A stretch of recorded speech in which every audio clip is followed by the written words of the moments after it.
The Mullen reverse stock split. Will it happen? Won't it happen? Who really knows?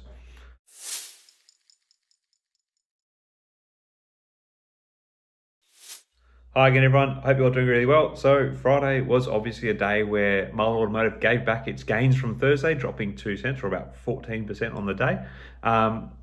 Not totally surprising. I think there is still a great degree of uncertainty around Mullen Automotive following the shareholder meeting. Obviously, front and center of a lot of people's minds, as we've been chatting on here about, is the reverse stock split. Now, just as a bit of a premise, like if I were to say something glaringly wrong in a video on here, I would look to come out and correct it in a later video. Obviously, not everyone watches every video I put out, so they don't necessarily get that correction, but you'd like to set the record straight. Now, if you're a public company, you would need to do the same as well. So Mullen Automotive, back in May, they put out PR saying that they had regained compliance with the NASDAQ. However, we can still see that they appear on the non-compliant list for the NASDAQ at the moment. So there's still questions around whether Mullen Automotive is actually compliant with NASDAQ listing requirements following their last reverse stock split. And that's obviously putting a lot of doubt in people's minds. There's nothing that's actually clarified that other than the fact that they're still on that list. So I think Mullen, one of the things they really need to do is probably come out and say something to clear this up. Now, I'd like to see Cal from Financial Journey potentially see if he can catch, something just to give us a firm position on this, because right now there's a lot of speculating around when a reverse stock split will occur. Some people seem to think that September 6th is the date that they need to regain that level of compliance. Therefore, a stock split could be imminent. But however, if you read the proposal that was voted on in the meeting, it's just to give the company the ability to enact a reverse stock split if necessary.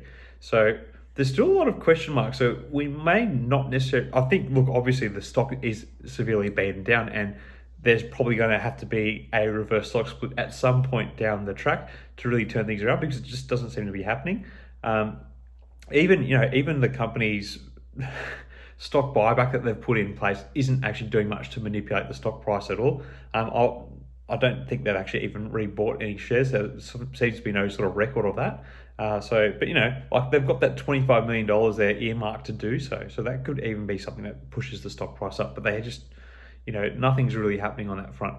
But there doesn't seem to be a whole lot of urgency around it at the moment either, which, obviously as a company, they don't want to project, the sense that there's a bit of a financial crisis at the business. They need to show a calm professional image, but there's obviously investors, like, they're a very online group. We kind of get around and we talk to each other, and we kind of come up with our own little stories about what we think's going on, and until we get something official, we can only really go by what's officially put out to us, can't we? And we can fill in the rest of speculation.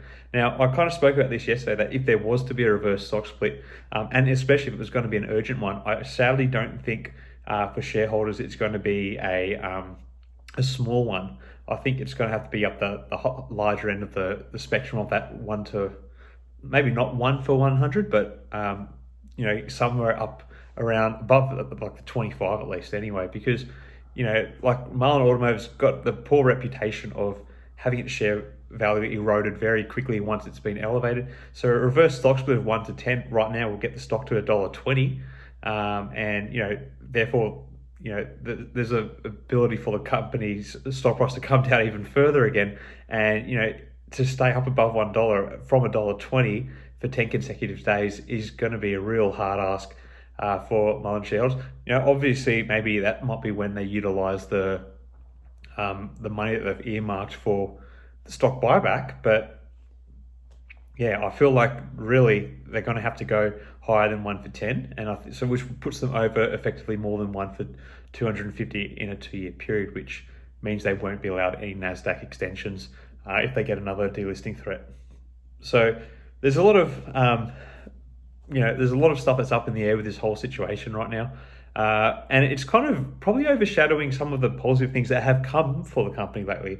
Obviously, like Bollinger Motors received a multi-million-dollar grant recently. There's very positive signs that production is starting to take off, and we may start seeing some vehicle deliveries sometime soon. So, there's a lot of operationally good things going on for Mullen Automotive, but, as often is the case when you talk about stocks, a lot of the focus is what's going on with the financials. It's no secret that a lot of shareholders have been wearing like heavy losses in Mullen Automotive for some time. I sadly don't think those people that have had those heavy losses are going to really see much of it recover.